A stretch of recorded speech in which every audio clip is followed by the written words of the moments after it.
हम जैसे हैं नहीं वैसा आप लोगों के समक्ष अपने को प्रस्तुत करना चाहते हैं, प्रमाणित करना चाहते हैं। किस लिए? अपने किसी स्वार्थ की पूर्ति के लिए। इसी को दंभ कहते हैं।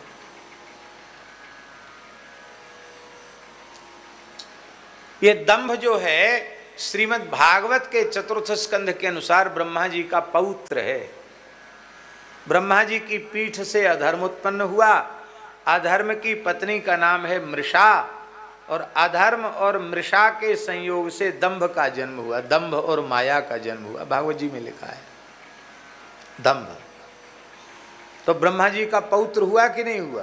ब्रह्मा जी का पुत्र अधर्म, अधर्म का पुत्र दंभ, दंभ ब्रह्मा जी का पौत्र हुआ। महाराज जी सुनाते थे कि ब्रह्मा जी का पोता जो दंभ था एक दिन ब्रह्मलोक में ही पहुंच गया। अरे महाराज, बड़ा दिव्य महात्मा का स्वरूप,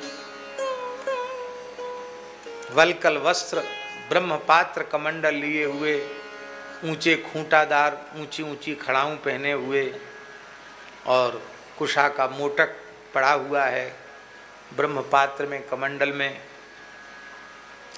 श्वेत चंद्रमा के जैसी चमकती हुई दाढ़ी, बड़ी बड़ी विशाल जटाएं, खूब मालाएं पहने हुए, और जल मोटक से छीट छीट कर पैर रख रहा था। आपो इष्टामयो वस्तान ऊर्जे दधातन। इस तरह से ब्रह्मलोक में प्रविष्ट हुआ कि ब्रह्मलोक के निवासी ऋषि भी सोचने लगे कि ये कौन सा महानुभाव है, ब्रह्मलोक में कौन सी अशुचिता इसे दिखाई पड़ रही है जिसके कारण ये जल सिंचन करता हुआ तब पद विन्यास कर रहा है। ये है कौन महानु, लगता कोई बहुत ऊंचे महात्मा है, तो ऊंचे का खड़े होकर स्वागत करना चाहिए। सब खड़े हो गए। ब्रह्मा जी ने सोचा सब खड़े हो गए, हमारे खड़े होने में क्या हानि है। ब्रह्मा जी भी खड़े हो गए। आइए महात्मन, आप जैसा महात्मा तो हमने कभी पहले देखा नहीं। आप खूब पधारे ब्रह्मलोक को, अपनी चरण रज से आपने पवित्र किया, आप विराजें। कहाँ बैठे? सब अपवित्र है, अशुद्ध है, कहाँ बैठे? ब्रह्मा जी बोले हो सकता है इतने आचार विचार वाले हैं तो सब अशुद्ध होगा। बोले हमारी गोद में बैठ जाओ। हाँ, आपकी गोद में बैठ सकता हूँ, आप तो वेद गर्भ हैं, ब्रह्मा जी हैं। तो थोड़ा कमंडल का पानी उनकी गोद में भी थोड़ा फैला दिया।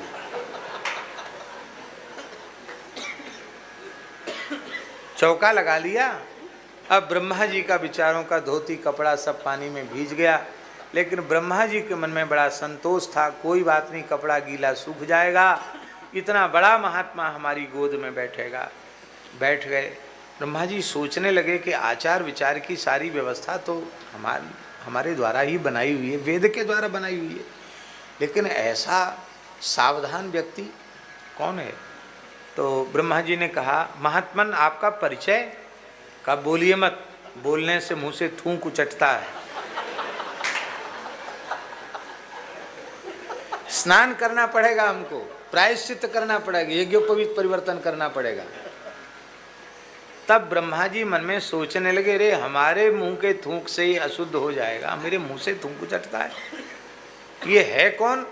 ध्यान से देखा, अरे ये तो दंभ है, हमारा ही पोता है। कहने का आशय ये है कि दंभी पुरुष ऐसे ऐसे नाटक करते हैं कि बड़े बड़े लोग चक्कर में पड़ जाते हैं दंभी पुरुषों के।